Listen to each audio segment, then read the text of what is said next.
ഖബറിൽ ഇരുട്ടാണ്. ഖബറിൽ ഇരുട്ടാണ്. കാരണം ഭൂമിക്കടിയിൽ നമ്മെ വെച്ചിട്ട് സ്ലാബിട്ട് മണ്ണിട്ട് മൂടിയാൽ അവിടേക്ക് വെളിച്ചം എങ്ങനെയാണ് എത്തുക? ഖബറിൽ ഇരുട്ടാണ്, ബേസിക്കലി ഇരുട്ടാണ്. പക്ഷേ ഖബറിൽ പ്രകാശം വേണം. അള്ളാഹു പ്രകാശം നിറയ്ക്കുമെന്ന് സ്വഹീഹായ ധാരാളം ഹദീസിൽ വന്നിട്ടുണ്ട്. എത്രത്തോളം എന്ന് ചോദിച്ചാൽ മദ്ദൽ ബസർ, കണ്ണെത്താവുന്ന ദൂരത്തോളം പ്രകാശം കൊണ്ട് അള്ളാഹു സുബ്ഹാനഹു വ തആല ഖബറിനെ നിറയ്ക്കുന്നതാണ്. വെളിച്ചമുണ്ടാകും ഖബറിൽ. അതേപോലെ തന്നെ മഹ്ശറിൽ ഇരുട്ടായിരിക്കും. ഇരുട്ടും വെളിച്ചവും മാറി മാറി വരുന്ന ലോകമാണ് മഹ്ശർ. കാരണം എന്താണ്? പ്രകാശം നൽകുന്നതെല്ലാം കൊഴിഞ്ഞു വീഴുന്നതാണ്. ഇദ ശംസു കുവ്വിറത് വ ഇദൻ നുജൂമു കദറത്. സൂര്യനും നക്ഷത്രങ്ങളുമൊക്കെ കൊഴിഞ്ഞു വീഴുന്നതാണ്. അതിനൊക്കെ ഗ്രഹണം ബാധിക്കുന്നതാണ്. ഗ്രഹണം ബാധിച്ചാൽ എങ്ങനെയാണ് വെളിച്ചം ഉണ്ടാവുക?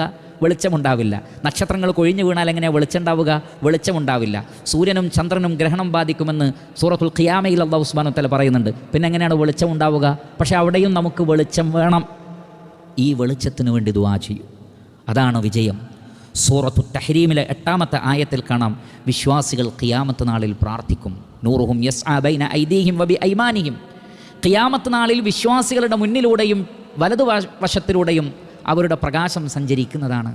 അന്നവർ ദുആ ചെയ്യും, റബ്ബനാ, ഞങ്ങളുടെ രക്ഷിതാവേ, അത്മിം ലനാ നൂറന, ഞങ്ങളുടെ പ്രകാശം നീ ഞങ്ങൾക്ക് പൂർത്തീകരിച്ച് നൽകണമേ. വഗ്ഫിർ ലനാ, നീ ഞങ്ങൾക്ക് പുറത്തു തരണമേ. ഇന്നക അലാ കുല്ലി ഷൈഇൻ ഖദീർ, നീ എല്ലാറ്റിനും കഴിവുള്ളവനാണ് റബ്ബേ.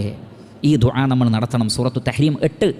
അവിടെ റഹ്മാനായ റബ്ബിനോട് പറയാണ്, റബ്ബന, ഞങ്ങളുടെ റബ്ബേ, അത്മിം ലനാ നൂറന, ഞങ്ങളുടെ പ്രകാശം നീ ഞങ്ങൾക്ക് പൂർത്തീകരിച്ച് നൽകണമേ. അത് ഈ ലോകത്ത് വെച്ച് നമ്മൾക്ക് പ്രാർത്ഥിക്കേണ്ട പ്രാർത്ഥനയാണ്. ഈ പ്രാർത്ഥന നമ്മൾ നിർവഹിക്കുമ്പോൾ ഹിദായത്താകുന്ന നൂറ് അള്ളാഹു നമുക്ക് വർദ്ധിപ്പിച്ചു തരും. ഇൽമ്, ഈമാൻ ഒക്കെ വർദ്ധിപ്പിച്ചു തരും. അതാണ് നൂറിൻ്റെ ഇത്മാം എന്ന് പറഞ്ഞാൽ ഹിദായത്തിൻ്റെ പൂർത്തീകരണമാണ്. അപ്പോൾ അള്ളാഹു നമുക്ക് ഇൽമും അമലും വർദ്ധിപ്പിച്ചു തരും. ഇഖ്ലാസും ഈമാനും വർദ്ധിപ്പിച്ചു തരും. അത് ഖബറിൽ നമുക്ക് പ്രകാശമായിത്തീരും. അത് മഹ്ശറിലും നമുക്ക് പ്രകാശമായിത്തീരും. അത് സിറാത്തിലും പ്രകാശമായിത്തീരും.